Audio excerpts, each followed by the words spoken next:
Guys, I am finishing up the Watts interviews with the investigators from Colorado from February 2019. I will put them up in 2 separate videos for you guys. And then a couple things. There are a lot of EVPs in here, so I'll put that up as a separate video, possibly 2 separate videos. And then I heard Shanann. He's like, hey, Chris. Chris? Do you remember us? Yes. Yes. See? Okay. I see it. I just took a moment there. Good to see you. Different. They, well, get the haircut every 2 months. Just to buzz pretty much everything off and all that. So. I'm trying to think, did you have a tea last time? Okay. They have like a little single blade razor, so I just kind of, you don't like go past this level. You just kind of Just do the best you can, huh? just gotta go with that. Yeah. How are you doing? I'm okay. How about you guys? Good. Good. I did not expect to see this. That's for sure. Surprised. Yes. Well, let me put some fears aside. We're not here for what you might think we might be here for. Well, they didn't know what this. That's a computer room. I was like, I didn't know we had a computer room. Without computers. Exactly. So you remember, I talked to you, Tammy talked to you, Dave talked to you. We're all from Colorado. And so the last time we talked to you was a different situation, right? Our investigation was open and your case was open. That's completely different now. So your case is completely closed. Nothing about what we're going to talk about today has anything to do with an open investigation. So we're not here to get more charges on you or get any statements from you that are going to jam you up anymore, right? That's all done. So all of our cases are closed and the court case is closed. So there's nothing that we're going to talk about today that's going to get you in any type of trouble at all. And so I wanted to make sure you knew that's not why we're here. Okay. But why we are here. So the 3 of us work from 3 different agencies, right? Quite a bit different. CBI, FBI, and Frederick. Different goals. And the things that happened with you kind of what brought us together. And as the months have passed on, since everything happened, we just keep in touch with each other and we keep talking to each other. And we've all separately kind of said, did Chris seem unique to you? And me and Tammy have talked about this, Dave and I have talked about this. Did Chris's situation seem different to you? And we keep having that conversation and we can't quite put our finger on it, right? We think that your life leading up to all of the things that happened were very interesting to us. And for me personally, I don't know if you remember, but one of the last things you told me was, hey, Graham, I'm sorry that I started lying to you. And that stuck with me for the last couple months. It's been ringing in my head, right? I've never, ever worked a case like this where someone told me that ever.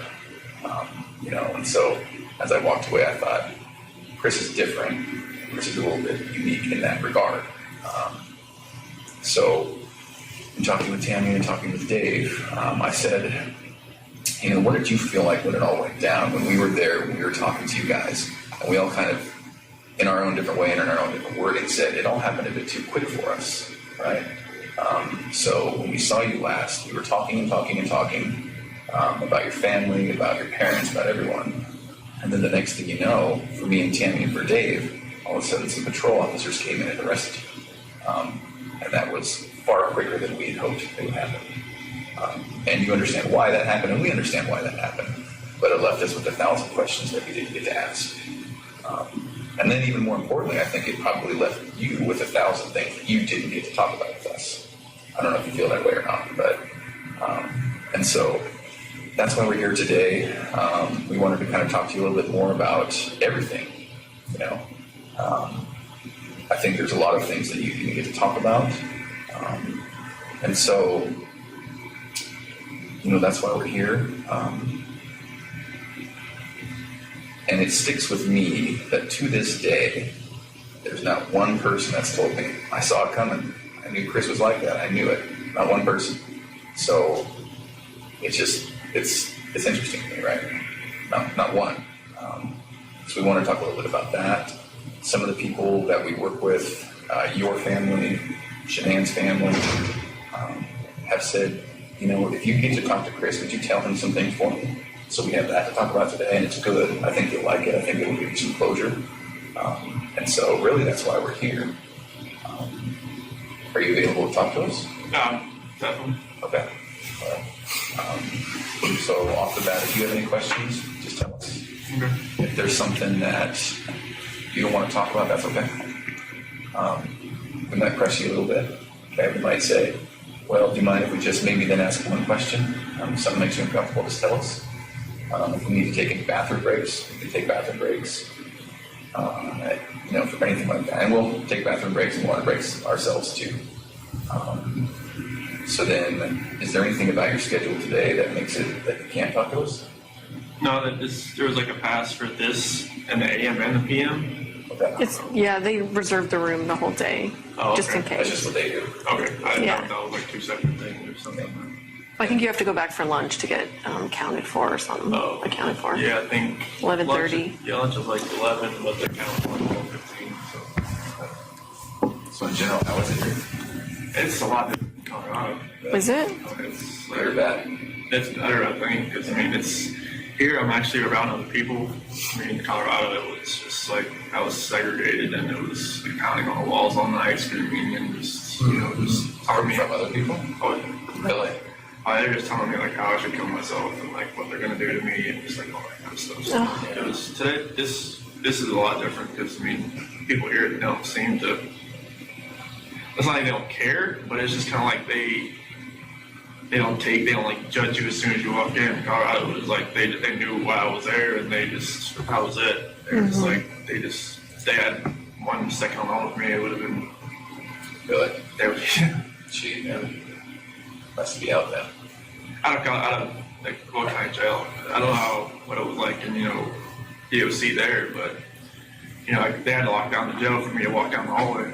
Wow. Yeah, well, so then make sure you were completely separated from anyone else. Jeez. Wow. Like I didn't see anybody else there. Like I was next to somebody, but like I never saw them. You just hear them. How did they know who you were? I don't know. I just they make phone calls in there too. Oh, okay. And they got the newspaper in there before I got in there. So Yeah. Have you been able to talk with family oh, members? yeah, definitely. Like we get from 6 p.m. to 7:30. That's our my unit's timeout. So we get used to going at that point in time. Really? Mhm. And do they charge you for it? Or? Oh, it's just like it's like Securus or something. Okay. And how do you make money to pay for that? They put money on the phone. Oh. So if I call, if I was to dial somebody's number, they have to have a phone account set up. Oh, I'm gotcha. just restricted. And then so who you call pays for it? Yes. Oh, okay. You've been able to talk family members and parents and all Yeah, that? my mom and dad, my sister. Okay. Good. Is that a good thing? That's a good thing. Definitely. There you go. Yeah, they don't hear from me. They're like, "Oh, what's wrong? What's going on?" Oh, good. And how was it with them? And so far, so good. Yeah. Yeah. It was hard to hear your parents at sentencing. Yeah. I didn't know what they were gonna say. Mm-hmm. So Yeah. And so, yeah. I really appreciated what they said. I don't know about you. I definitely was. I didn't expect them to be there. I knew they were there on the 6th, November 6th, but I didn't expect them to fly back, and they wanted to fly back for that. So. Yeah. That meant a lot what your mom said. Definitely. Okay. Good. Well, so we have 1,000 questions. I'm sure you do too. Do you care if we start, or do you have any questions for us? Go ahead. We'll start. All right. So one of the things that we're battling with is, and I won't make any assumptions today. So, are you aware that this was a national story? After a little while, I didn't talk to my parents while I was in Colorado. Okay. Because, my attorney team told me, all right, no phone calls, no letters, no nothing. Okay. So, I made one phone call when I was in the segregation area there, but my dad thought it was somebody a news. Oh. Somebody trying to call him. So he didn't answer? Yeah, so he didn't answer, but other than that, Okay.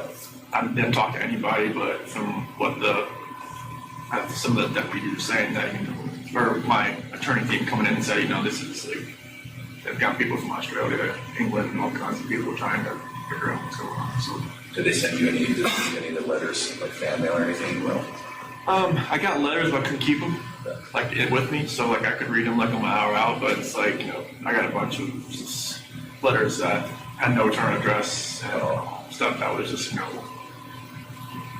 very good letters. Yeah. So okay. They came from a weird perspective, didn't they? From what we've heard. Definitely, there was one person I guess from Broomfield that was writing 4 times a week trying to come visit me, and then there was just a lot of people writing out lead through markers saying. We're not here for what you might think we might be here for. Well, they didn't know what this a computer room. I was I didn't know how to computer room. Without computers. Exactly. So you remember, I talked to you, Tammy talked to you, Dave talked to you. We're all from Colorado. And so the last time we talked to you was a different situation, right? Our investigation was open and your case was open. That's completely different now. So your case is completely closed. Nothing about what we're going to talk about today has anything to do with an open investigation. So we're not here to get more charges on you or get any statements from you that are going to jam you up anymore, right? That's all done. So all of our cases are closed and the court case is closed. So there's nothing that we're going to talk about today that's going to get you in any type of more trouble at all. And so I wanted to make sure you knew that's not why we're here. Okay. But why we are here. So the 3 of us work from 3 different agencies, right? Quite a bit different. CBI, FBI, and Frederick PD. Different goals. And the things that happened with you kind of all brought us together. And as the months have passed on since everything happened, we just keep in touch with each other and we keep talking to each other. And we've all separately kind of said, did Chris seem unique to you? Me and Tammy have talked about this, Dave and I have talked about this. Did Chris's situation seem different to you? And we keep having that conversation. We can't quite put our finger on it, right? We think that your life leading up to all of the things that happened were very interesting to us. And for me personally, I don't know if you remember, but one of the last things you told me was, hey, Graham, I'm sorry that I started lying to you. And that stuck with me for the last couple months. It's been ringing in my head, right? I've never, ever worked a case like this where someone told me that ever. And so as I walked away, I thought, Chris is different. Chris is a little bit unique in that regard. So in talking with Tammy and talking with Dave, I said, what did you feel like when it all went down? When we were there, when we were talking to you guys, and we all kind of, in our own different way and in our own different wording, said it all happened a bit too quick for us, right? So when we saw you last, we were talking about your family, about your parents, about everyone. And then the next thing you know, for me and Tammy and for Dave, all of a sudden some patrol officers came in and arrested you. And that was far quicker than we had hoped it would happen. And you understand why that happened, and we understand why that happened. But it left us with 1,000 questions that we didn't get to ask. And then even more importantly, I think it probably left you with 1,000 things that you didn't get to talk about with us. I don't know if you feel that way or not, but, and so that's why we're here today. We wanted to kind of talk to you a little bit more about everything, I think there's a lot of things that you didn't get to talk about. And so, that's why we're here. And it sticks with me that to this day, there's not one person that's told me, I saw it coming. I knew Chris was like that. I knew it. Not one person. So it's interesting to me, right? Not one. So we want to talk a little bit about that. Some of the people that we work with, your family, Shanann's family, have said, if you get to talk to Chris, would you tell him some things for me? So we have that to talk about today, and it's good. I think you'll like it. I think it will give you some closure. And so really that's why we're here. Are you available to talk to us? Definitely. Okay. All right. So off the bat, if you have any questions, just tell us. Okay. If there's something that you don't want to talk about, that's okay. We might press you a little bit. Okay, we might say, well, do you mind if we just maybe then ask one question? Something makes you uncomfortable, just tell us. If we need to take any bathroom breaks, we can take bathroom breaks. For anything like that. And we'll take bathroom breaks and water breaks ourselves too. So then, is there anything about your schedule today that makes it that you can't talk to us? No, that there was like a pass for this and the AM and the PM. Okay. They reserved the room the whole day, Oh, just in okay. That's case. just what they do. Okay, I didn't Yeah. know if that was like two separate things or something. I think you have to go back for lunch to get counted for or something. Oh. Accounted for. Yeah, I think 11:30. lunch is like 11, but they count for like 12:15. So Okay. So in general, how is it here? it's a lot different in Colorado. Is it? It's Good or like, bad? it's better, I think, because I mean, it's here. I'm actually around other people. I mean, in Colorado, it was just like I was segregated, and it was like pounding on the walls all night, screaming, and just just telling me From other people? Oh, Really? they're just telling me like how I should kill myself and like what they're gonna do to me and just like all that kind of stuff. So Oh. it was today. This is a lot different because I mean, people here don't seem to. It's not like they don't care, but it's just kind of like they don't like judge you as soon as you walk in. Colorado was like they knew why I was there and that was it. They were just like they had 1 second alone with me. It would have been Really? they would. Gee, man. Must be out then. I don't like what kind of jail. I don't know what it was like in DOC there, but like, they had to lock down the jail for me to walk down the hallway. Wow. It Weld? Mm-hmm. So they had to make sure you were completely separated from anyone else. Jeez. Wow. Like I didn't see anybody else there. Like I was next to somebody, but like I never saw them. You just hear them. How did they know who you were? I don't know. I just they make phone calls in there too. Oh, okay. And they got the newspaper in there before I got in there. So Yeah.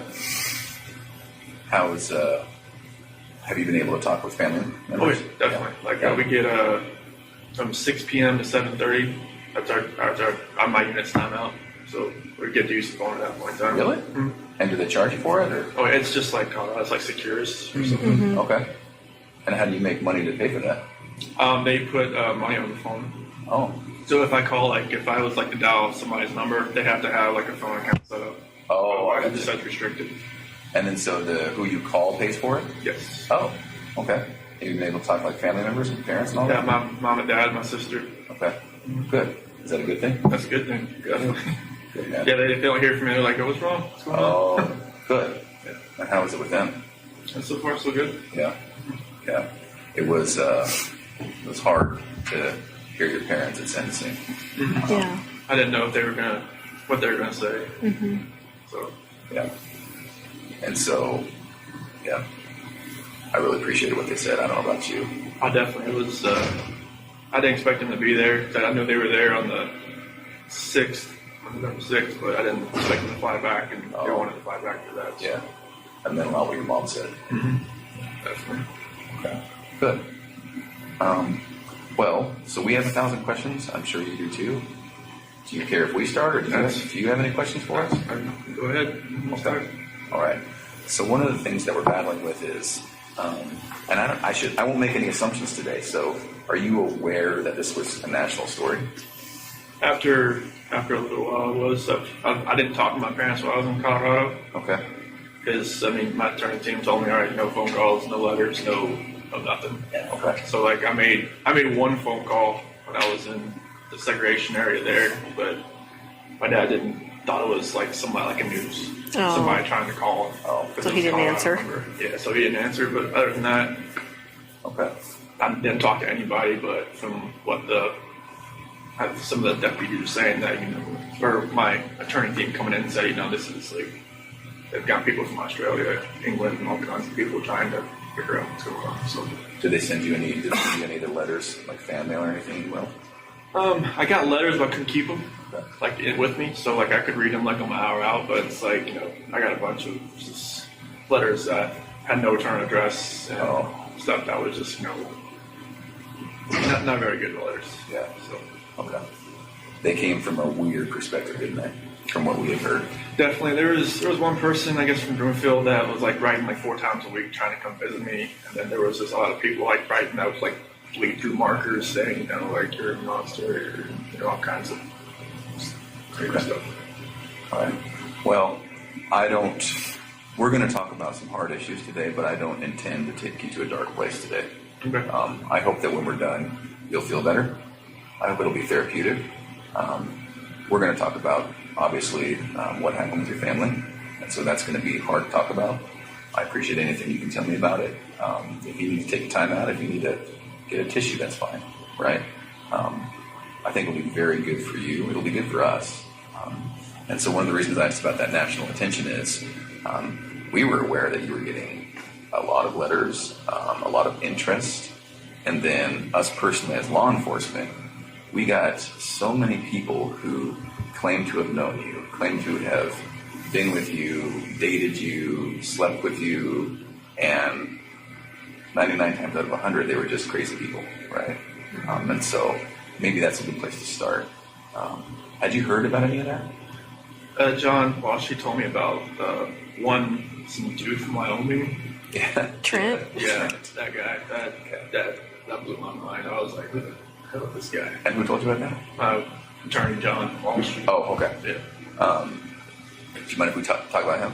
Yes. Graham and I interviewed him. You had to? Yes. Waste of our lives. Yes. So Trent, in summary, Trent came in and said, met you online on a dating app, had a few, casual but quick sexual encounters with you. And let me be very clear.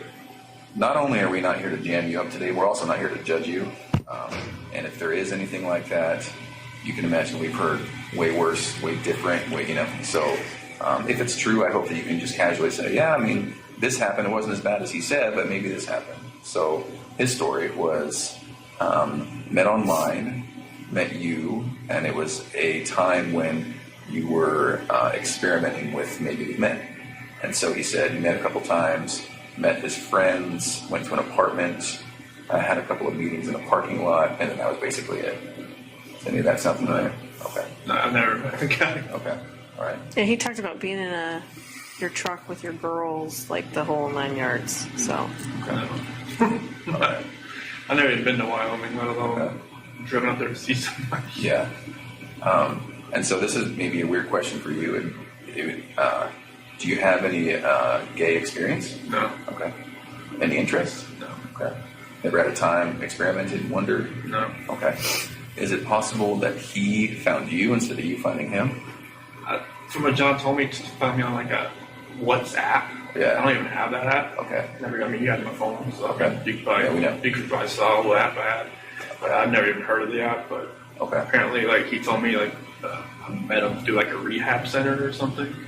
Is that what he said? No, that was another guy. Oh, okay. Yeah. Yeah. Yeah, it was totally, I no idea. So did you see a picture of him on the news or anything? John showed me a picture of him. Okay. He was like, well, this guy, John was kind of, making fun of, sure. I'm like, no. So you saw it and you were like, no way. Yeah, I was just Big lips. Did you see his giant Yeah, lips? I was just like, I have no clue who this guy is. And he's somewhat memorable. I mean, Yeah. If you met him or talked to him or got to know him, you might remember. He was kind of meek, Yeah. but also a little bit flamboyant. He did fake lip, or not fake lips, but injections. He was very into skincare and makeup. And he mentioned that one of the times, just as a gift, you got him some skincare products. Does any of that sound familiar? No. Okay. You can imagine all the stuff we're dealing with. Okay, so that's one. Trent Bolds. There was another gal that you were dealing with. Amanda McMahon. Have you ever heard that name? No. John showed me a picture of her. Okay. Oh, you did see a picture of her too? Yeah, he had that's the same. True side. Does Does that look familiar? that's the same picture he showed me on the Okay. MSO one time. I was looking, I was like, who's that? He's like, oh, you don't know her either? Yeah. I was like, no. Yeah. He said it was like a Chick-fil-A parking lot rendezvous or something. Right. And that's just not true. That's what she's claiming. Okay. Only went to one Chick-fil-A in Colorado. That was the one in Broomfield, Highway 7. Okay. That was it. Okay. Do you feel comfortable enough today to tell us if there were other people? Yeah, it was just Nicole. Okay. And that was it? That was Okay. it. As these people have come out, for the most part, we've not given their stories much credit. They're just crazy people who want attention. And so, but when that does happen, it does make us think, there may have been others. And so Nicole was the only one. That was the only one. Was there ever a one-night stand with someone else just out of the blue and one and done? No. Okay. All Do you mind if we talk a little bit more about Nicole? Okay, so walk me through it, because that was one of the things we never really got to ask you about. Right, we didn't We just talk kind of about skipped on and talked about where the girls were, but so what happened there? So it was probably around June 1st or something. That's when I first met her. And it was just like a work conversation that she messed with the gas meters that, we were out in the field. And I was messing up, and then I took it to her like, hey, what's going on with this? Like, how do I fix it? And, after that, we just ran into each other a few times in the office, and I think it was probably the fourth time meeting. She had asked me, because like when we were talking back and forth, I would say, like we moved here from Colorado or from North Carolina and stuff like that. And then she's like, what's all this weed stuff you come? Like, I took out my phone and showed her a picture. Like, my girl's on the phone. She's like, oh, okay. She's like, so you're like, yeah. Like, I didn't wear a ring to work because like I sent off so I get refitted when I lost all that weight. So, but You lost so much weight that your fingers lost weight? yeah, it was literally like I was out in the snow one time. I went like that, and my ring went off on the rocks. So I was panicking, trying to find out like I can't wear this anymore. But so after that, she left me alone for a couple days, and she texted me outside in the field. And then after that, we just kept texting back and forth, and it was just it's like she used to work in a low rig out in North Dakota, I think, and we just kind of trading stories back and forth about what we did and everything. And then one day, it just kind of went to a different level, and then I never thought it would ever go to that level, but she was talking about meeting up after we got back from San Diego. Yeah, we were in San Diego from the 22nd to the 26th of June, and we met up after we got back, and How did you guys meet up? at a park in Thornton. Thornton somewhere, and after that we just kept seeing each other pretty much the whole month of July. So let me ask you this. You tell me if I'm wrong. You strike me as somewhat of a shy person. So when you guys were meeting, was it just kind of very initiatory, like flirting at first? Okay. From both sides? Yeah, Okay. it was just kind of like feeling each other out. It's kind of like Yeah. And so texts, any calls? more near the end of June Okay. And what makes you remember that it's June that it happened? because we called each other before I left to go to San Diego. Oh, okay. All right. At first, did you think something might happen? I just thought it was just flirting. I didn't think it was actually like something that would actually happen. Yeah. Well, it's totally natural, right? I mean, everyone kind of flirts at work, right? Because the relationship between men and women is different. So if you're working with a girl at work, it's just kind of natural to flirt. I get it. I wish I was just out in the field more instead of in the office those that month, but Yeah. Yeah. I can kind of see it in your eyes. That's kind of where the path started, isn't it? Yeah, I mean, if I was like, because when I went from like a rover to a field coordinator, like I would spend more time in the morning time in the office trying to get everything like situated where we're going to go, and everything like that. If I was a rover, I'd be more out in the field instead of like coming to the office like for no more than an hour. Right. It just gave me more time to run into her, pretty much. Yeah. Okay. What did she know about you? Did she know you were married at first? She did once I showed her the pictures on my phone. Yeah. On like the home screen picture and everything. So was your wife in that picture, or was it just your girls? It was just my girls right there, but my wife was the lock screen. Oh, So she knew I was married with my kids. Okay. are you aware that she said she didn't know you were married? What did you think about that? I figured it was like just trying to save face, trying to something my sister said, it was like just trying to keep things together. Yeah. Or just trying to, she phrased it a different way, but just kind of like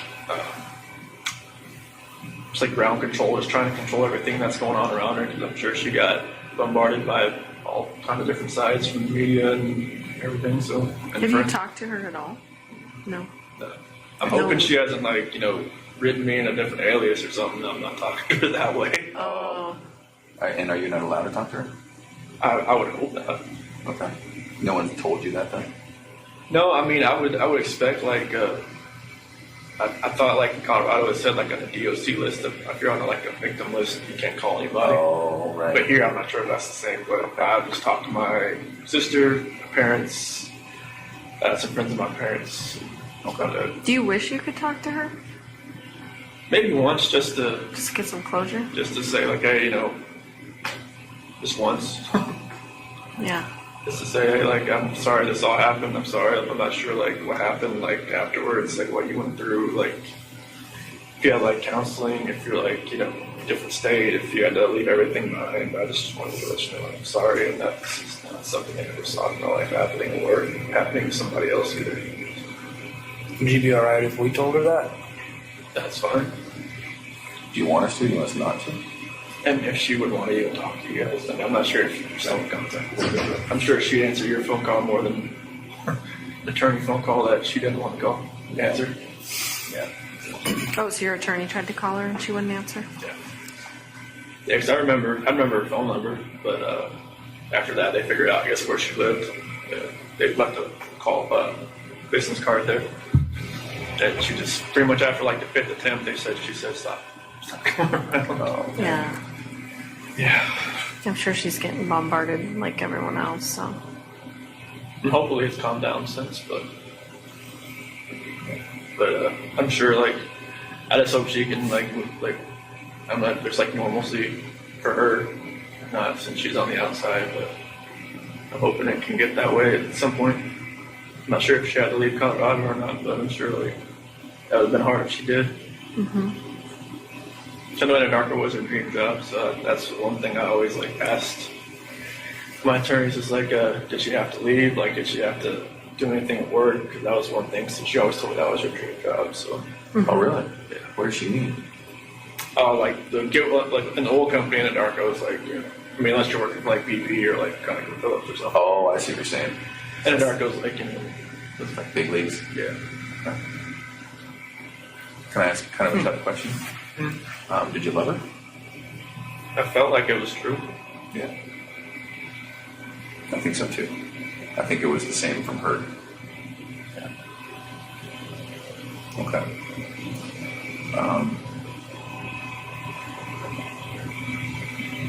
Tell us about the time you spent with her.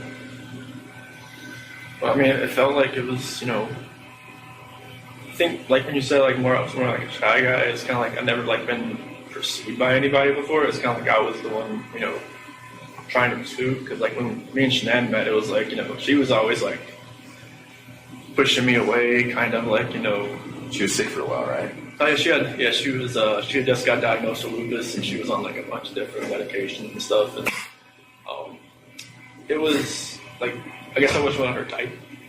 And you weren't her type? I wasn't her type. Because like she told me like when she first, because we had met. She told you that? Yeah. You're not. I remember you telling me that. Yeah, it was like, when we first met, like it was at a movie theater, and my cousin's ex-wife set us up. You were dressed like shit, weren't you? I think that's what you told me. Yeah, I didn't know like that. They didn't have any games? So she was fancy and he was in like shorts and tennis shoes or something, right? Shoes and, like, I should have known the doorman, was in a suit. And I was just like, this isn't good.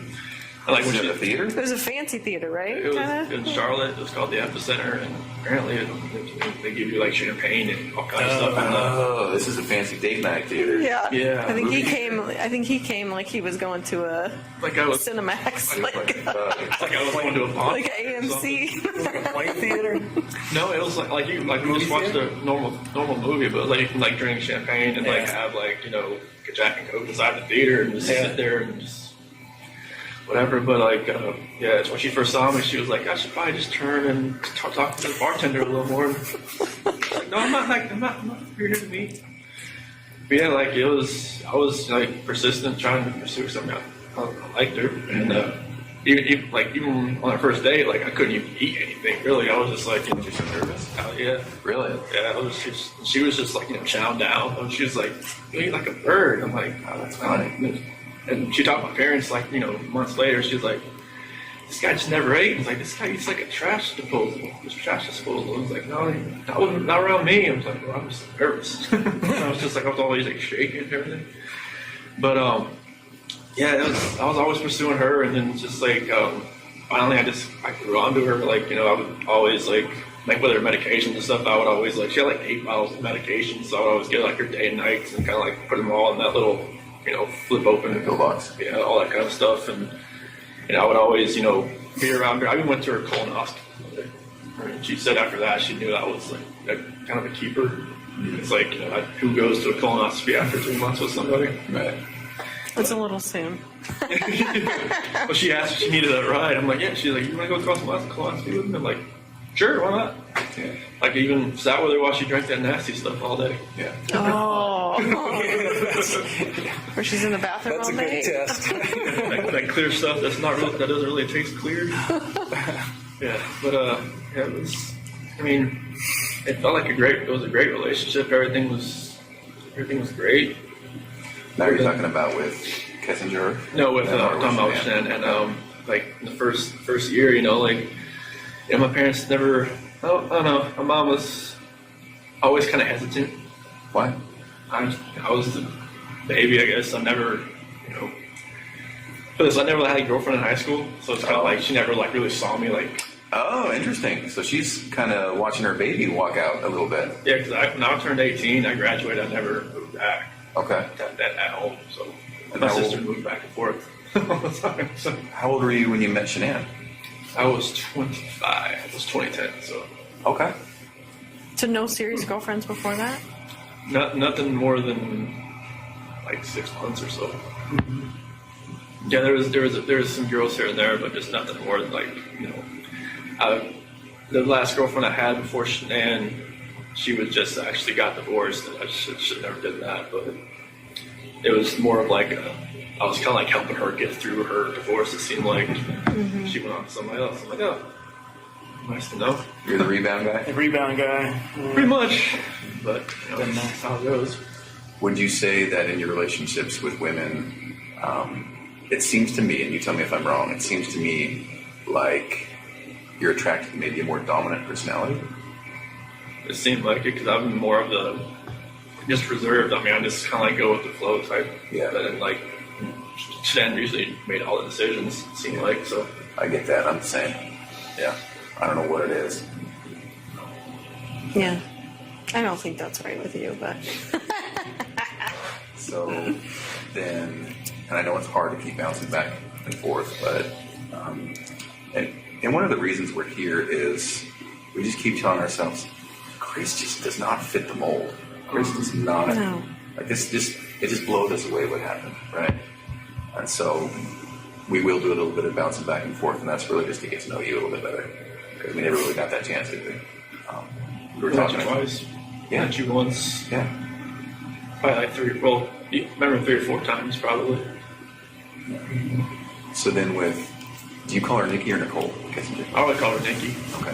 I know there's so many Nikki's and Nicole's in this. Right, there is. I got confused. So we'll call her Nikki. So then with Nikki, was it different? It just seemed like I was more in control. It seemed like, and that never happened. Like she'd actually like asked me like my opinion on a lot of things and just like what I wanted to do and just kind of like, okay, That was new, wasn't it? very new. Oh, that's fascinating to me. And so did it feel more like an equal partnership or? It seemed like it. Yeah. Okay. So then when it was date night, would you guys talk about it? Would you ask to go somewhere or would she say, I want to go somewhere? Was it a two-thing? The first time we went out, it was to a movie over at the Orchard, roughly 144th over there, and I asked her like, "Hey, you want to go see this movie?" And like, she's like, "Yeah." I'm like, "Okay, cool." And we got there. It was sold out. And normally we probably just have just wait 2 hours, like just go home. But now she just wanted to walk around and just talk. I'm like, "Okay." Oh, wow. So that was different. And I think she wanted to go to the car museum, Shelby Museum in Boulder. I'd never been there, and I was That's right up your alley. You're a mechanic. I was just like, that was awesome just to walk around cars for like an hour or so. And then, drag race in Vandermeer. Okay. I haven't been to a drag race since 2008. And that was in Charlotte. Okay. Like, they have a feeling drag strip over there. It's like the NHRA, the Top Fuel, fun car stuff. Like, me and my dad used to grow up. Yeah. Go there, like, all the time. And then, like, went camping in Sand Dunes National Park. Mm-hmm. And I'd never been camping. I always wanted to do it. And thought it was, she'd done it, like, countless times. Oh, really? Okay. She's outdoorsy? Yes. Okay. Yeah, I guess she, every time, like, she needed to clear her head, she'd just go by herself, just go somewhere. Oh. Yeah. So she's a completely new type of person and relationship. Yeah. Okay.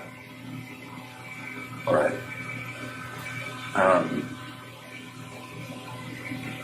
What were you thinking this whole time? Like, in the back of your head? In the back of my head, I was just telling myself, what are you doing?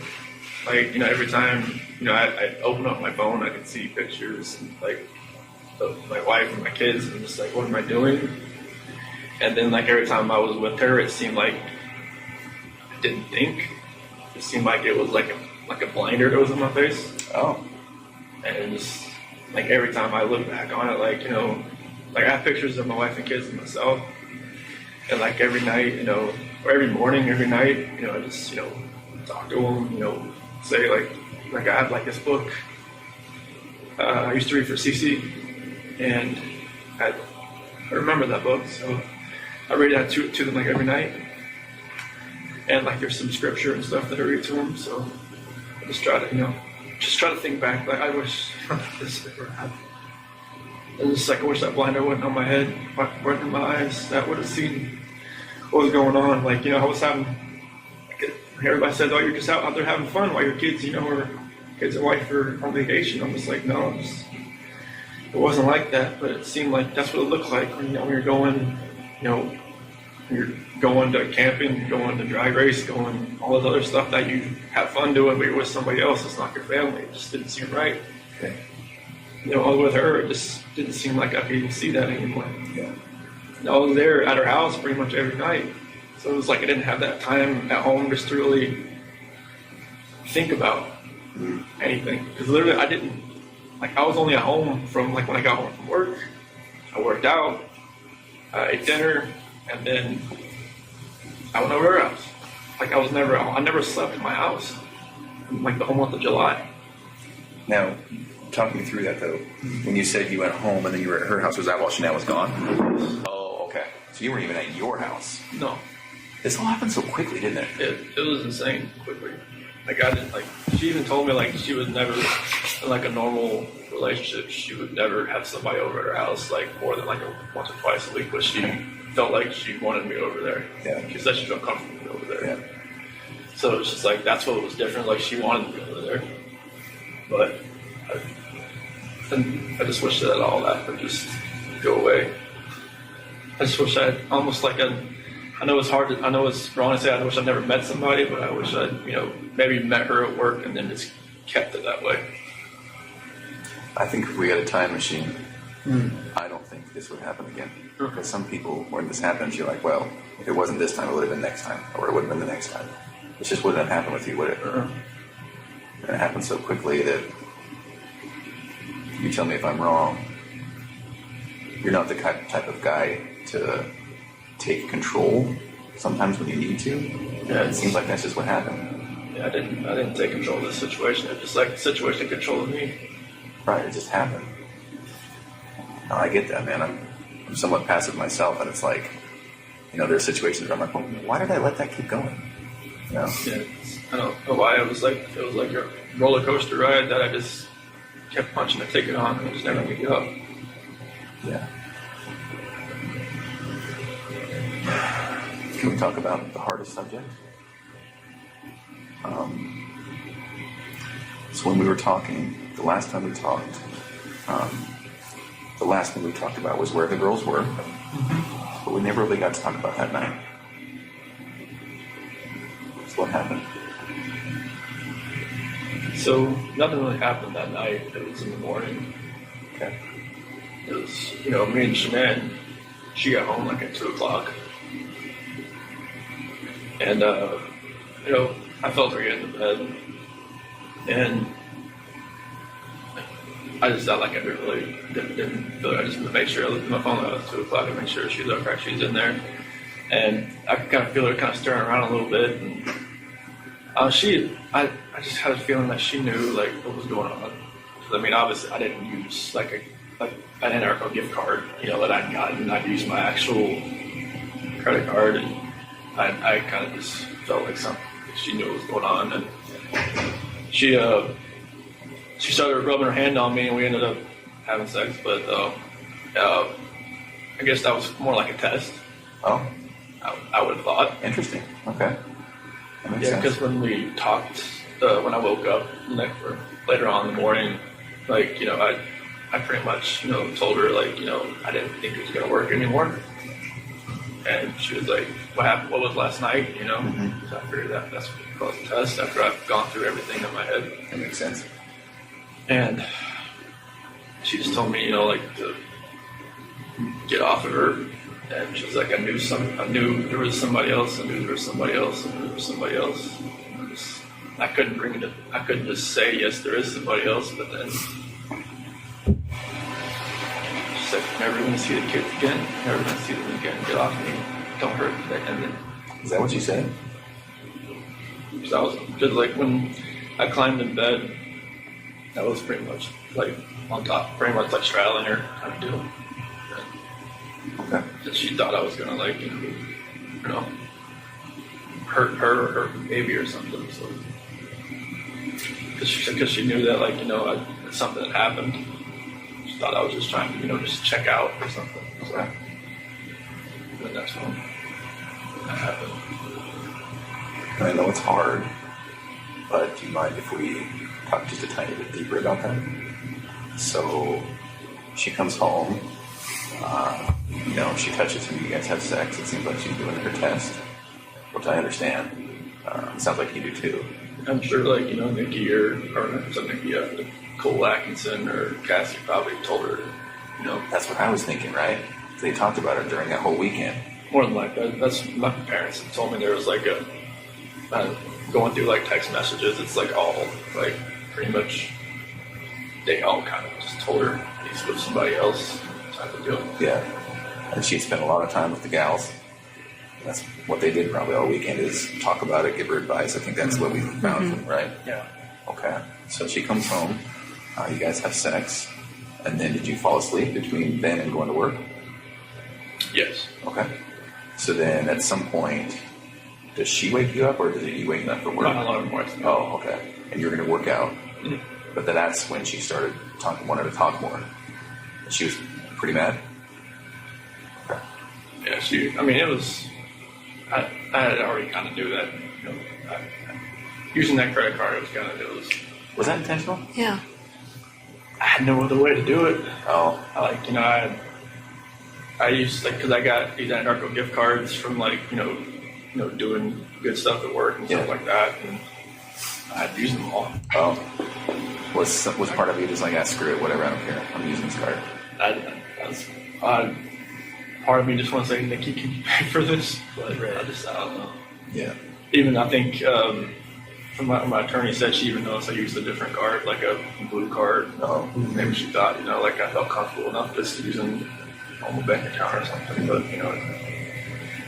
But I told her I was going to Rocky. I told you I was going to Rocky. Yeah. And it was just like, it felt like like looking back at everything, like just like reading the scripture more and more now, I can see like God gave me opportunities to get out. Like even my friend Jeremy Lindstrom, he even invited me because like it was his daughter that came and watched the kids on that Saturday night, and he was like, "Hey, you said we're going to a Rocky game. You want to go to me with the Bronco game and watch the Arizona Cardinals?" Like in my mind, it was like go, just say, "Hey, I can't find a babysitter." Bye. To Nikki? Yeah. And maybe that would have been like, like a light switch in my head goes off, light switch in her head goes off, maybe it just like goes different directions. That was kind of like my last like opportunity to kind of get out, it seems like. Cause I wish I would have said, yeah, let's go. Yeah. And I think that would have just put me on a different trajectory. So then, Shanann Did she actually say you're never going to see the kids again? She said that to me before. Yeah. That's kind of hard to hear. Yeah, because she'd said to me before she went to Arizona. Because, like, I wasn't really sleeping in the bedroom. I was sleeping on the couch or in the basement bed or something. And, like, she had slammed the door. You're never going to see the kids again. So, yeah. Did she get fiery like that? Only once in our entire relationship I've ever seen her that way. Yeah. And that was a time before, or was that on the night that it happened? No, it was right back in North Carolina. Oh. It was just like one of those. It was just a fiery argument that I never raised my voice to her or anything, and like, you know, I just got mad and I slammed the door, and she was like, I'm like, should have slammed the door. Is that when you were in North Carolina that last week? No, it was like previous to that. This was like 2010, 2011. Oh. It was like early. In her old house. Before kids? Yes. Were you dating or were you married at that point? Dating. Oh. Yeah, it was just like I don't remember what it was about. I think some girl maybe texted me like from my past or something, and like I was just like, this, and she was like, you know, don't have that happen again. And I'm just like, I can't have friends. Right. They're females. Like I don't even talk to this woman anymore. Right. And it was just like, no. Was she fiery? Did she have that Italian blood that her mom has? Good Lord, yes. Was she always like that, or was she? Did she snap at things? She wouldn't snap at me, but you could tell, like, you know, something really irked her a little bit. Yeah. It would come out. 0 to 100 type thing, or what? 0 to 200. Oh, interesting. She gets acclimated about something. She's like, all right, it's gonna happen. Well, that's why she was probably so successful at Thrive, right? Oh yeah, like she had done a couple other like direct sales business, but this one was just like it was different. Why? This one, like, cause I think she had done like Origami Owl and like something called like It Works, and then like other couple other things like some bags and stuff like that with the supplement stuff. But just because it worked with her, it worked with me. She's like, okay, I can kind of like use this as like, all right, this is what it's doing for us. Yeah. And then like after a little while, like she could see how like people are above her, how it was helping them, and then it was just like trickle down effect. And it was like a good system about like, you know, commission wise and everything was just, she could use all the business IQ she has from running those cell phone shops and from the Dirty South custom shops and all that. I mean, she's business minded. Yeah. She knows how to do an accounting book like the back of her hand. So it all just like fell into place with all that. So then on that night, was it just a new type of fight? It was Never had, or what? What happened? Yeah, it was a totally different type of fight. It was like, you know, it just felt like, I don't know, it was more anger than anything else. Like there was emotion to it at first, and then it just felt like it was just anger. It was just like, you know, like there was no love there. It was kind of like what we were saying, what she was saying. It was just like, it's almost like we knew like something was combating at each other, and we didn't know. Like it wasn't ourselves. Really? Anger from you or anger from her? I think it was more anger from me and more like desperation from her because she wanted to fix it. Yeah. She knew if something wasn't right. Like, you know, like when that whole thing with my parents happened with my parents called it Nutgate. What happened? Nutgate. What's that? The peanut. Oh, yeah. Or whatnot. Oh, with her family? Yeah. Pistachio ice cream or whatever. Yeah, Nutgate. call it nut. I haven't heard I that. haven't heard that either. Yeah, I guess what people are calling it. Okay. But that was like another out. Like, you know, maybe I could have just like stopped everything with Nikki and just kind of concentrated on helping like whatever happened there. Because Yeah. like, Shannon had a story, my mom had a story. Like, whatever happened, I probably asked my 10-year-old nephew. Probably can tell me what actually happened. Well, and they both have their feelings for good reasons, and they both didn't see it the other person's way. And Yeah, and like maybe because I didn't talk to my parents from then on until like August 6th, and like, you know, my dad took that whole week off. you didn't talk to your parents from then on? Yeah. Oh, okay. Because like Shannon was like, do not talk to them, do not call them, do not do anything. Is that what she said? Yeah, and Cece's birthday was the 17th, but I think the actual birthday party was like a couple days after. In August? July. In July? Yeah. And like my mom or my dad was going to go, but then there was like a post on Facebook about, you know, allergies and stuff like that Shannon made, and my dad was like, no, I just can't do it anymore. Just like, because... He perceived that as her taking a shot type thing? Yeah. Okay. Yeah.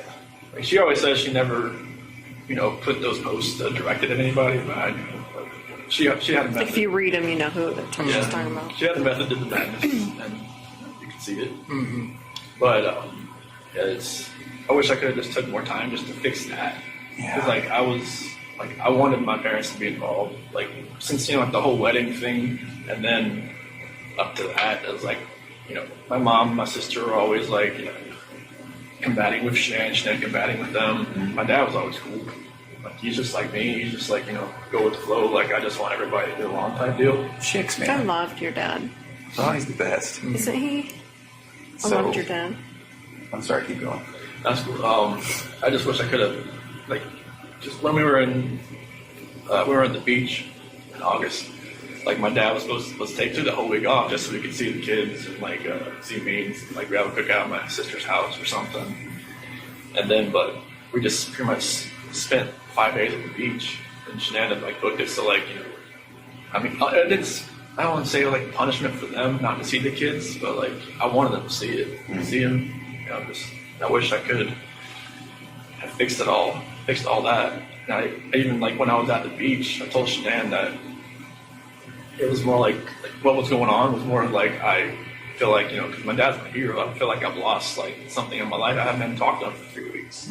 I haven't been to see the kids for 3 weeks, you know, on FaceTime or anything. And I wanted them to be able to have that relationship again. And she was pretty much gung ho, like she tried to kill my daughter by giving her pink. I was like, I don't think she gave it to her. And that was that her stance? Is that your mom put something in front of Cece?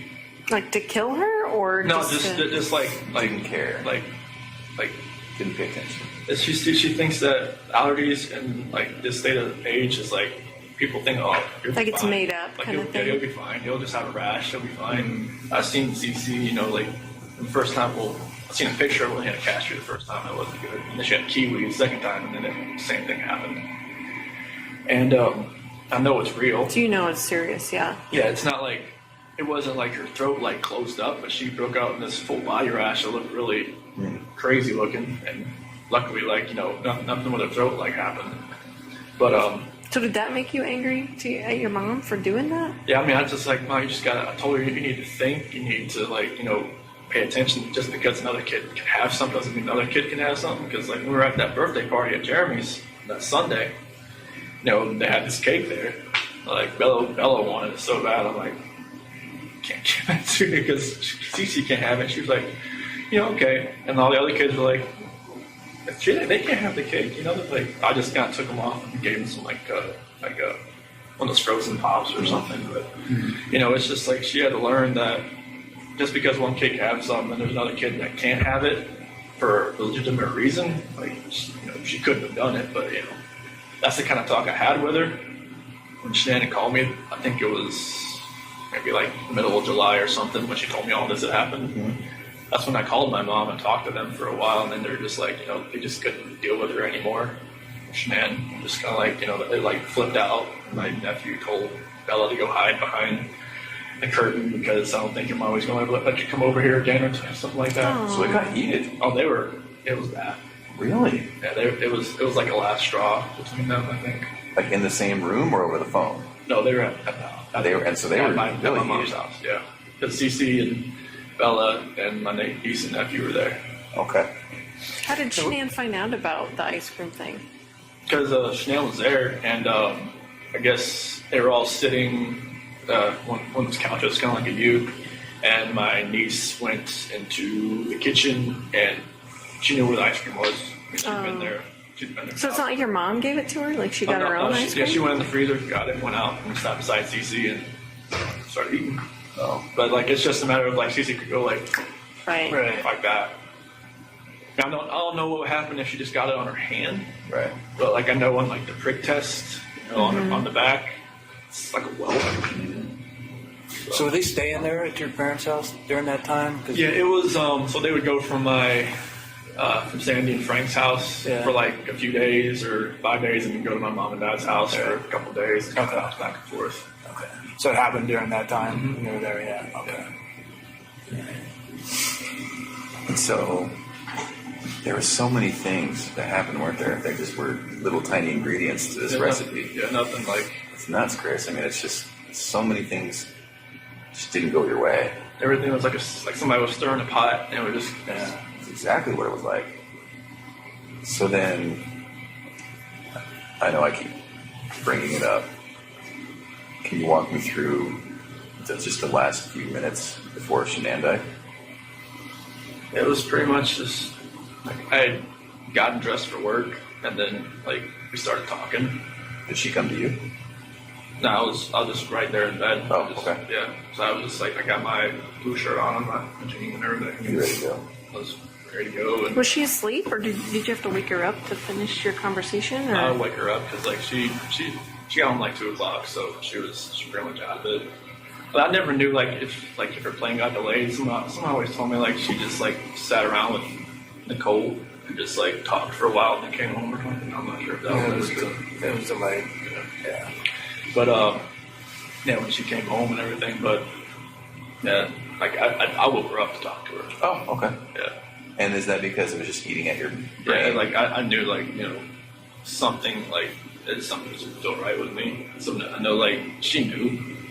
I just knew she knew. I just felt like maybe the kids weren't gonna be there when I got home that day. Oh, interesting. Now, I don't mean to offend, but I have to ask, is that really the truth? Okay. I really felt like they weren't gonna be there when I got home that day. Oh. And Like so- she would take them somewhere? No, Or- I just felt like either maybe I wouldn't go home, maybe they weren't gonna be there, or I wouldn't be allowed in, type of thing. I think I saw some text messages where Shania talked about that she would take the kids to another state or something because she wouldn't be able to afford to live in Colorado or something like that. Did she say that kind of stuff to you, or Yeah. what did she say about that? She said she couldn't afford to live in Colorado on her own, and that I told her like, well, you can drive, and she pretty much makes the same amount I do. Yeah. But she said she wouldn't want to try, just because Colorado just price of living there was a lot higher than North Carolina. And just so I'm clear, you thought maybe in your mind, you thought maybe she would take the kids somewhere else or like lock you out of the house or Or just like I wouldn't want to make a scene like trying like pound on the door trying to get in or anything like that. But like, I just felt like that was what I did on Sunday. It was kind of like or Saturday night was kind of like the last straw. Kind of like going out with somebody and using an actual bank account card and just like not trying to hide it at all. So walk me through it though, because she comes home, she touches you, you guys have sex, you fall asleep, then you wake up for work, all natural, all a normal day's work type thing. Yeah. What was it that made you think, I just can't do this anymore, I have to talk to her? It was eating away at me. Like I knew like something. Like, I knew everything that I did. Like I know like when I was with Nikki, it was different. Like I wasn't even like in the realm of I'm a dad, I'm a husband type thing. Oh. And then like I was saying, when I'm never at home, like sleeping in my own bed, like I have no like concept of that anymore. Interesting. It So was in your mind and heart, you can moved on. like it kind of felt like if I wasn't at home, like I didn't think about it almost, because like if I wasn't sleeping on my own, like I think there was at one point like Nikki had gone to the mountains with her friends for like a few days, like into June, first part of July, and then like that part obviously I was at home, but like from that whole month of July on, it was like I was never at home. Like I never had all those reminders around me. I never had, like every time my wife would call me, I would be at Nikki's house. Oh. While she was in North Carolina? Yeah. Okay. And I would like, walk outside and talk to her, like when I was next to the car or something like that. But I would never be at home looking like have all these pictures around me, just being in the same bed, seeing my kids' beds, seeing everything that that we built for the last 6 years. And so, did you just want to once and for all get it out in the open? I just wanted to just tell her how I was feeling at that point in time. Like, I didn't feel like me and her were compatible anymore. Honestly, I didn't feel like that because what was going on with Nikki, it was new. It was new. Right, absolutely. Anything that's new always feels better than the old. Yes. You were probably bitten by the love bug. Yeah, That's how a lot of therapists talk about it. Yeah. It was just like, I never felt that. I mean, even like with new relationships in the past, like it always feels different, like, you know, the first couple weeks and then, you know, but it just, with someone Nikki felt different. I don't know what it was. Maybe it was just like you said, like, you know, I was more in control and like, it was more of like, maybe more of me coming out. Because Shannon always said, like, it always seemed I was more myself around other people, like, you know, her cousin Cody, like, you know, like Cody lived or came up visit us for a little bit while we were in Colorado for a little while, and Cody always talked about, like, how Chris is so funny, Chris is like, Shannon would always like, why are you never like that with me? I'm just like, you know, maybe I always felt nervous around you. There's only so much oxygen in the room, right? I say this to some people when dominant personalities, you know. I just always felt nervous. I always felt like I was, you know, I never could actually just, you know, be myself. Right. Nikki, I was myself, like, all the time. It was just different. Well, and it seems as though, and again, hard to talk about, and you tell me if I'm wrong, but it also seems, is it accurate to say that sexually you were able to say, Nikki, this is what I would like, this is what I'm into, or blah, blah, blah, and maybe not with Shanann? No, Nikki just wanted, I mean, she wanted what she wanted. She wanted to do it pretty much all the time. I was just like, okay, that's fine with me. Okay. You know, with Shanann, it was just like, kind of like, hey. Sometimes it happened, sometimes it didn't. But that wasn't the case as far as that way. It wasn't just like sex or whatnot. But it was mainly, I would just want myself. I could, like, you know, just not think about what I was going to say or plan what I was going to say or not, you know, going to say something stupid or something. But, Right. A little bit of freedom. Can I ask you something about that morning that you had sex with Shanann? Did you feel at all like maybe you were kind of cheating on Nikki by doing that? I felt strange. I felt like, you know, the first time I was with Nikki, I felt weird. First time, like, Sure. And then the last time I was with Shannon, I felt totally strange. I was like, I didn't know who I was. I didn't know who I had become. I felt like I become people I see on TV, and that did not feel right with me. Like, I didn't know what had happened to me. Mm-hmm. So Nikki even asked me, like, have you done this before? Have you go straight away? I'm like, I've never even thought about it. It's like, what's different? It's like, I guess it's just you that's different, because I just never actually, like, I've seen girls smile at me before, never done anything about it. With her, it was just like, it's like she had a leash on me and she tugged me away. As soon as she walked, I'm like, what the heck is going on? So. Well, and Tammy brings up a very good point. I wonder if that last time with Shanann having sex had somewhat of a role in you thinking, like a trigger? I gotta do something, I gotta say something, we gotta have a talk, something's gotta change. Is that accurate? Yeah, I felt like it was like maybe like a trigger point or something, like it's like you hit the push button on a bomb and it just blows up. Right. Just something in my head was just like something was urgent. Just like I had to say something. Okay. So then exactly what did you say and what happened? So when I woke her up and just like, hey, we just gotta talk. Okay. And just like I told her, I don't feel compatible. I don't feel like this is gonna work. I just, you know, I don't want to, like, can we cancel the trip to Aspen? Because she had booked a trip that week to go to some, like, mystery 4-star luxury hotel or something. Just the two of you or the whole family? Just me and her. Okay. And she had Amanda Thayer, couldn't watch the kids that weekend or something. Okay. And I was just like, can we cancel that? Can we, like, do something? Like, from what I remember, I even said, can we move to Brighton? Just to get away from, like, this house. Oh. But, like, I'm not sure if that was, like in the beginning or the end of part of the conversation or whatnot. That conversation went so many different ways. Like, they'd gone from, like, staying together to not staying together to just, like, all of the above. Okay. So this is half an hour, or what? No, definitely not more than half an hour, I don't think. Okay. I don't think. Are you crying? Is she crying? Yeah, it's back and forth. It's like, she's got, mascara. She didn't wash her face when she got home. So she had makeup on still, so mascara is running all over her and stuff like that. And yeah, it was nothing about that conversation. I just wish I could take all of it back. Just the whole Nikki thing back, everything. But So then when did it turn?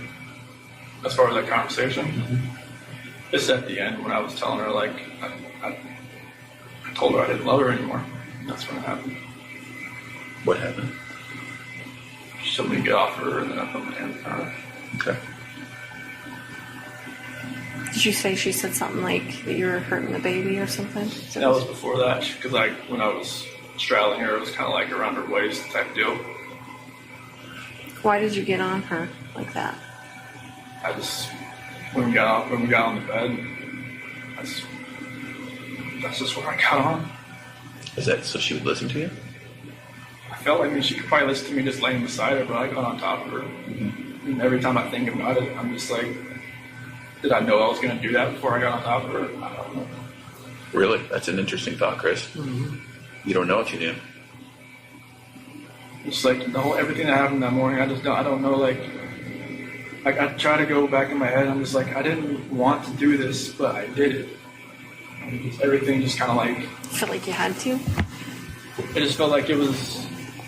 I don't even want to say it felt like I had to. It just felt like there was already something in my mind that was implanted that I was going to do it, and I woke up that morning and it was going to happen, and I had no control of it. You never thought about it before? It was just like, I don't want... Like when... Like you said, like in the sentencing hearing, that prosecutor said it takes 2 to 4 minutes for something like that to happen. Like, why can't I just let go? I didn't. Oh, that's interesting. Why can't I just let Was go? it feeling like it was in motion and you just couldn't stop it? Yeah, it was just like,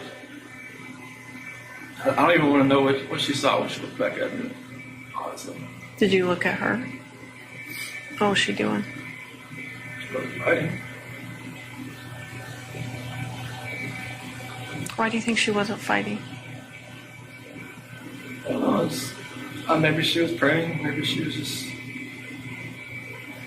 Now I read the Bible, it said, where the scripture says, don't forgive these people for they do not know what they do. Mm-hmm. Maybe she was saying that. I don't know what she was saying in her head, but she, like when you guys told me, like, take off your shirt and check for defensive wounds, and there wasn't going to be any. She didn't fight. I don't know why. If she didn't could she grab your arms, or were her arms pinned down, or? Not that I remember. I don't think so. I mean, I don't think like I moved to where my knees were around her arms or anything, but it was just kind of like when I got on top of her, we started talking. That was it. It's kind of like in my head, or like in the back of my head, that was going to happen, and just like at the end of the conversation, it was just like, that's what happened. I just wish I could have let go. Did it seem like it was that long, 2 to 4 minutes? How long did it seem for you? Almost kind of felt like it was longer almost, because it felt like time was standing still. It's kind of like I just saw my life just disappearing before my eyes, but it just like I couldn't let go. It was like somebody else, like if you picture somebody else around you, holding your hands, holding you, keep you from not letting go.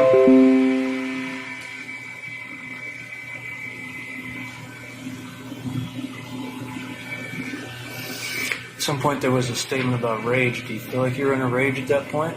That's the only way I can describe it, honestly. Like a snap or something. I mean, I guess my attorney had said like some, strangulation is more of like a, I don't know, passionate type thing. I'm just like, I don't know how that can be passionate. It's just intimate because you're right in there, using your own hands.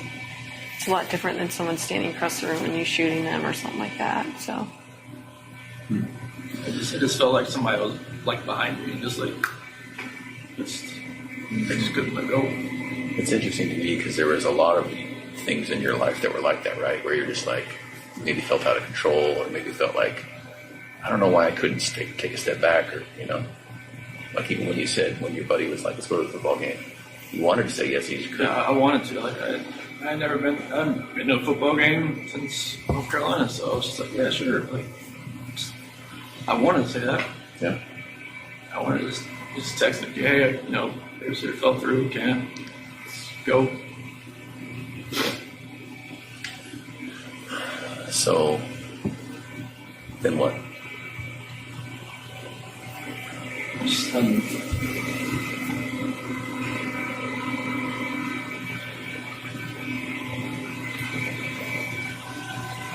just after, you know, Shanann was, I guess, once she was gone, it was just like, I didn't know what was going on. It's like, it was like a traumatic, I don't know what you call it, traumatic event type, and everything, and like, I was shaking, I didn't know what had happened.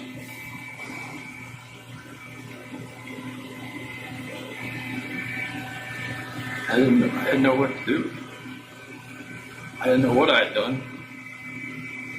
I still wasn't in that right state of mind. I don't think like I was in control of what I could think or what I could do at that point in time. Like most people say, like, why don't you just call 911? Why don't you, like, unless you're in that situation, you don't know. You don't know what you would have done. Mm-hmm. It's easy to play Monday morning quarterback. Mm-hmm. I agree with that. Like I said, if somebody shoots somebody, you don't know what was going through their mind at that point in time. Mm-hmm. You don't know what you'd have done. So what happened next? Bella came in. Is that what happened? Bella came in. What she said? Mom. Did she hear something? Is that what she came? Obviously, I think. Okay. What'd you tell me? Mommy don't feel good. And then, did that happen with Bella right in that room? Not in front of her. Okay. What happened? She walked in as, you know, she's talking up. She was sleeping. Mm-hmm. Did you take her back to her room? I put Shanann in that sheet and found sight. Okay. Then what? So, carried her downstairs, backed my truck up. At that point, were the girls still there? Okay. So then Shanann's in the truck. Then you went back to the house. Got everybody back in the truck. Was Bella first or was Cece first? In the truck. Yeah, I'm sorry. So Shanann was first, and then Bella was next. Was Bella alive when you guys got in the truck? Oh, okay. What happened? I woke back up. Okay. I don't really want to talk about this part, honestly. Okay. Those are my kids. This is my baby. I have to talk to them every night. Help us be honest. Okay. Every time I see pictures of them, I don't know how this could have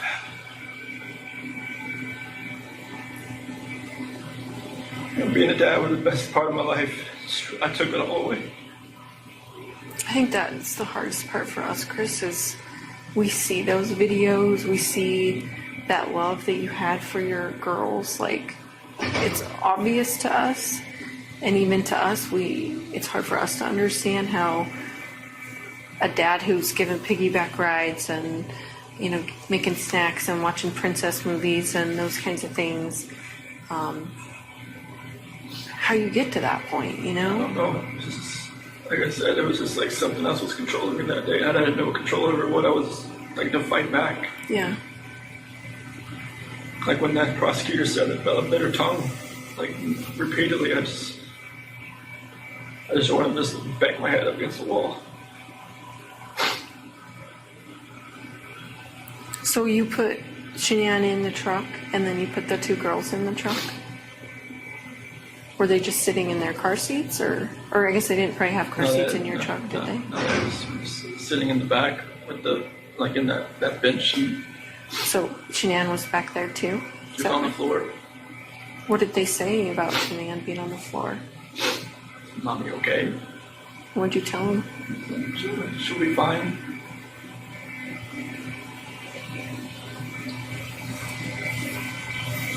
Did you have their stuff with them? Like their toys and their blankets and stuff? They had something with them that they carried. One of them, I think, at CCM, Bella had like a blanket or something with them. Mm-hmm. Like a pink blanket or. What about the dog? I think one of them had a dog, right? That talked or the dog? Yeah, one of them had like a little barking dog. Was that with you too? Do you know? I think it was. Try to. It's hard to remember. Like if Yeah. they had like the big blanket, small blanket.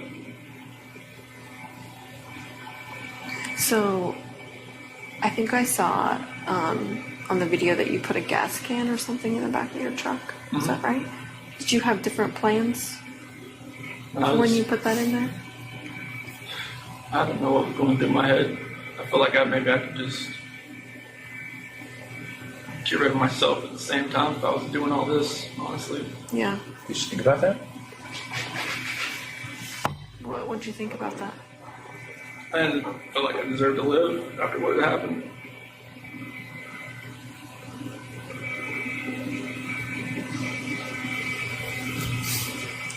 Was there any thought to the whole family going away that day, to include you? After everything happened, that's a definite thought. Yeah. See, it's interesting to me. We had all kind of wondered if there was a point when you were all together and if you were all going to pass together. That to me makes sense because that's, even though it sounds crazy, that's what a family man does, right? Family man doesn't do what he did. No, I know. I guess what I mean is, it seems like you guys were going to be together forever in that way. Is that maybe what was going through your head? Honestly, I just felt like I didn't deserve to live. Yeah. And it was like, whatever judgment I was going to come upon myself,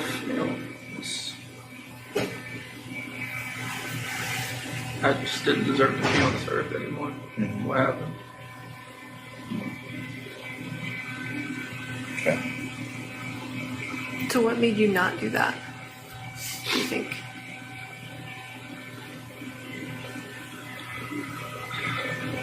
I don't know if it was just more of like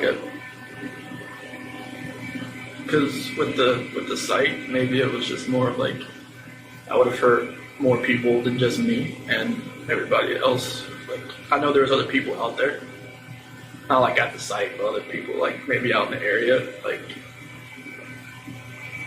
I didn't want something like on the site to catch fire and blow up, and then other people around would get hurt in the same. So you were thinking initially about starting a fire out there or an explosion or something, or? Just, no, not for that. Just like maybe I could just take care of myself and that would have been good. How? I mean, with gasoline, that's the only thing you do. I mean, I don't have a gun. I don't have anything like that. It's not like you just commit suicide that way. But So it's just like, to blow yourself up? I mean, it was just. I wasn't thinking. Yeah. I don't. Yeah. I don't have weapons. I've never hunted before in my life. I don't know what. I mean, nothing was right that morning. Yeah. I remember you kept telling me that. You kept saying, I didn't know what I was doing, Tammy. I didn't know. Like, Yeah, when you asked me about the sheet, like, what were you doing? Like, I don't know what I was doing. Yeah. I think you were just like in automatic mode, or it seemed like. So did you drive straight out there? So what were you thinking on the way out there? I was kind of like what I was doing right now. I'm just like, nervous, shaking, not knowing, like, what's going to happen. Yeah. Like, I know, like, my life is completely changed. I don't know, like, what's happening. Like, honestly, like, I try to picture that whole ride. Like, it's like 45 minutes to an hour ride out there. And it's just like, couldn't I have, like, saved my girl's life? Couldn't I have done something? Why did I do that? I don't know. All right. Like, this is my flesh and blood. This is like what I wanted all my life was to be a dad, just to have, you know, kids, and they love me, they, you know, all that, and it just nothing made sense. Right. Like the oil tank, nothing made sense. I'm just like, what the doing? So what happened when you got out there? I took Shanann out just to a place off to the site. And then What were the girls doing when you were doing that? just sent them back in the truck.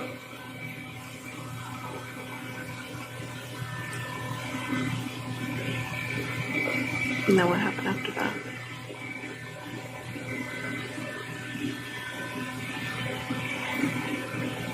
CC was first.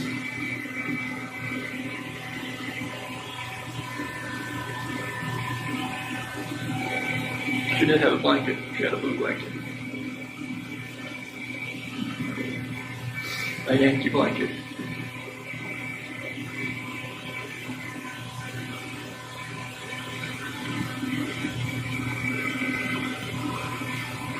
So was she alive when she went into the oil tank? No? I put the blanket over her head. And that's how she passed. Couldn't breathe. I put the blanket over her head. I didn't want to. No.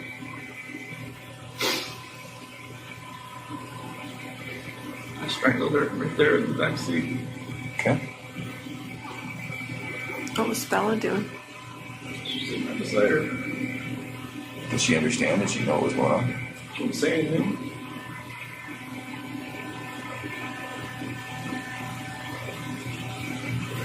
And then the same for Bella. Just without a blanket. With the blanket. Oh, okay. I didn't look. It's like every time I closed my eyes, I just hear her saying, "Daddy, no," and that was it. That's what Bella said. I hear that every day. Do you really?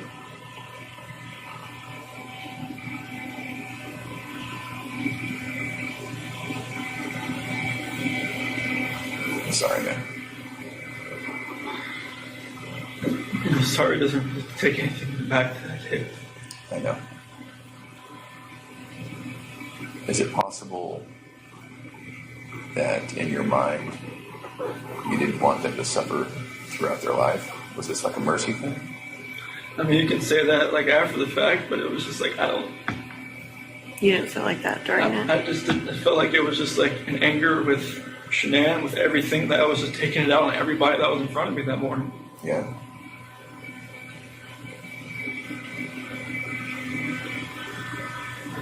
I mean, kids growing up without their parents, I mean, depending on what grandparents or whoever they grew up with, seemed to be fine. But it was just like, it was an anger thing. It was just like,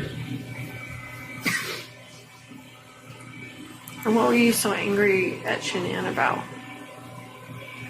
Like if you could pinpoint it. nothing that makes anybody to want to do this. I mean, you could be angry at your spouse like your whole life, but you should never have done anything like this. You should never let it get to that point. But I let it get to a point where I've never been angry before. Like, and this was like the epitome of being angry. Yeah. The epitome of like showing a rage. The epitome of like losing your mind. I mean, even like some people in here said, "Dude, like, what the heck happened? He must have freaking snapped." And like, I just walk away. I'm just like, it's I don't see it in my mind how it could have, like, I look outside every day. I'm like, what could we be doing right now? Yeah. But, right now I'd have a 5-year-old, a 3-year-old, and more than likely a 1-month-old son. And a beautiful wife. And just like, right now it's just me.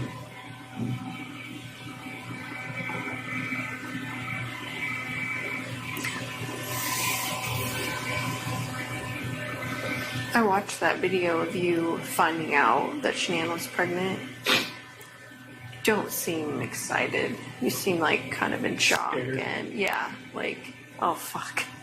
Like, Well, it's it's- already complicated, and now this. Well, it's like when we had talked about it like a couple weeks, it happened fast. Like with Bella, it was like we almost gave up trying, and then she bought me like a supercharger for my car.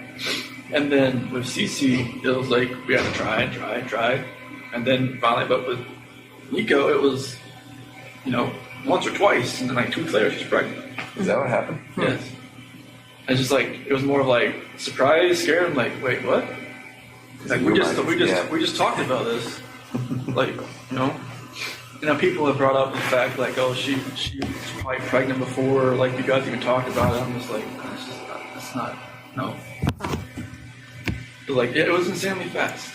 I give it that. Like that's the only reason I ever gave that notion, like even the moment of thought, because it was like faster than any other time that she'd gotten pregnant. You just didn't seem happy. Like, you know what I mean? Like, Yeah, I don't remember the video much. I know she was wearing like a "Oops, we did it again" shirt, I think, and I was walking out with my cooler or something. And I don't remember like my actual like reaction, like watching the video, but like I could see her probably see it, like didn't seem like he was jumping for joy type thing. yeah, it didn't seem like that. Did you watch the one of when I found out about Cece? No, okay. Is it totally different? Yeah, it was. Yeah. Yeah, it was because Bella was in the crib and it had an eviction notice on the. Oh, yeah, I think you told me about it. Yeah, I never saw it though. Yeah, I picked up Bella and spun her around and whatnot. This time it was just me and Shanann, and she was in the kitchen. I don't know, like I don't forget what date it was. Maybe like June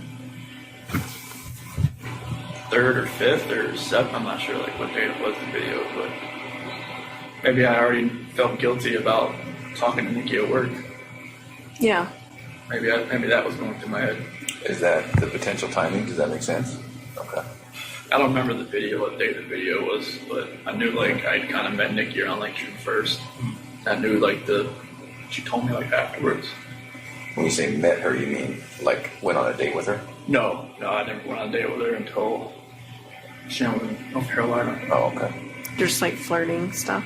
Yeah, I mean, there was natural flirting back and forth, and that was just like, I knew that, like, with that video timing, I probably just looked like I was, like, felt guilty for even talking to the girl at work. Well, you probably did, right? Yeah. Did you guys fight before, you and Shanann? I know you talked about, like, not really raising your voice and stuff. Was there... Because I want to say, didn't a neighbor talk about them fighting and stuff? Yeah, but that was embellished and exaggerated, and he retracted that. Oh, he ended up doing that? He retracted that. So. Did you guys ever fight? Did you ever... I mean, was there any domestic violence in your house? Like, No, like, we never... this is strange to us to Even have... from her to you, I mean, Yeah. she gets mad when she's pregnant and grabs a knife or No, like... I mean, scratches you or smacks you around or nothing? No, she's never, like, nothing. Okay. That's what makes all this even more hard to understand from my standpoint, and not from yours, too. Yeah. Did she ever belittle you at all? Did you ever feel that way, maybe? What was that? Did she ever make you feel like she belittled you or you felt belittled by her?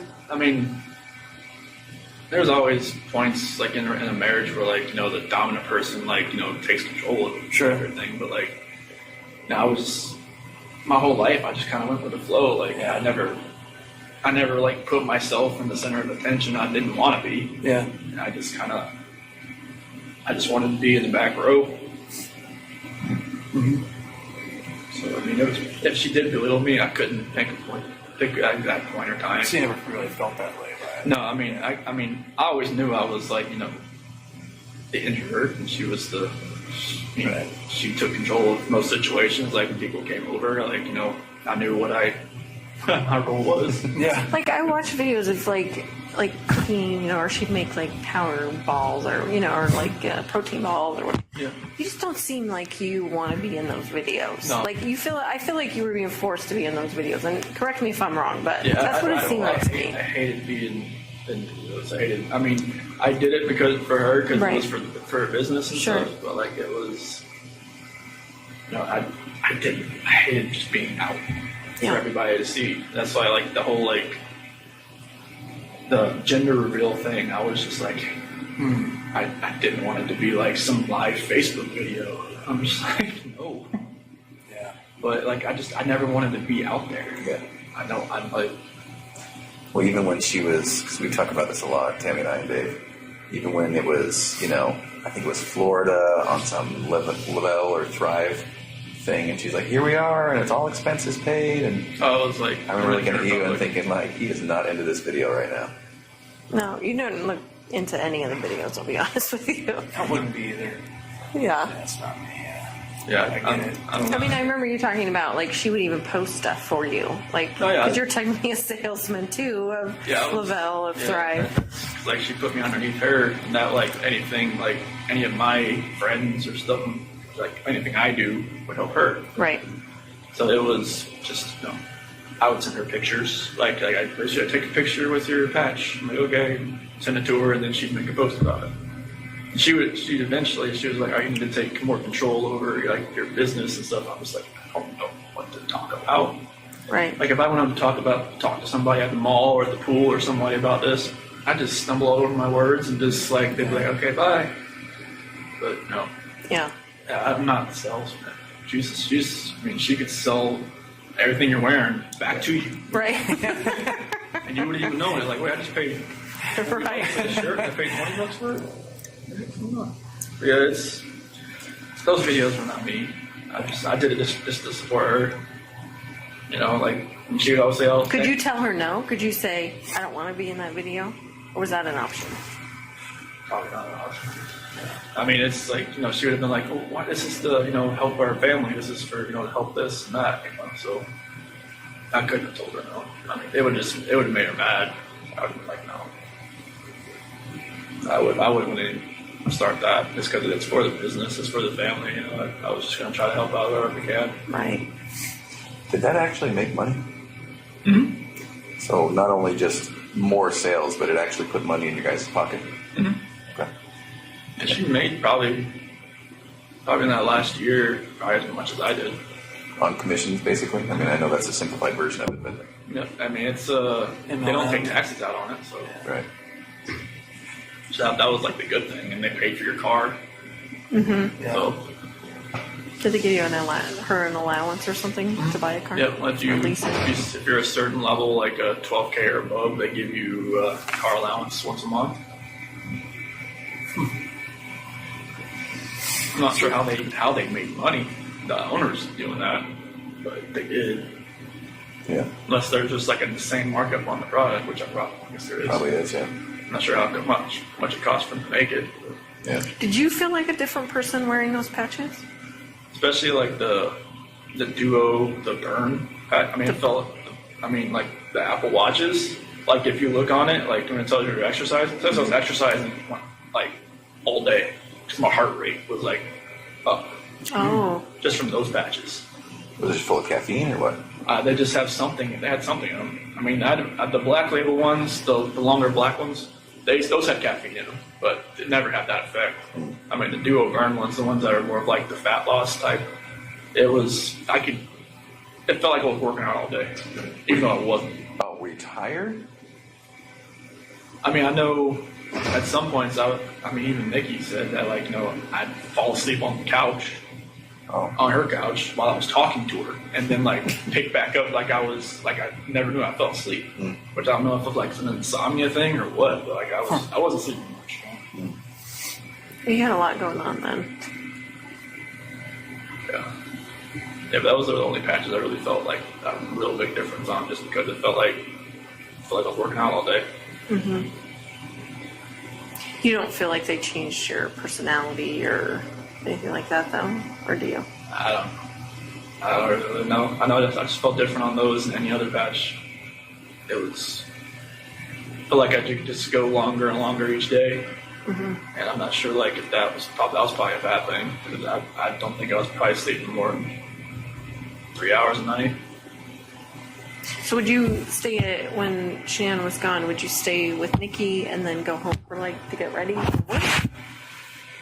Yeah, I just wake up at like 4:30 and go home and get ready for work and leave. And I just work out when I got back home. Mm-hmm.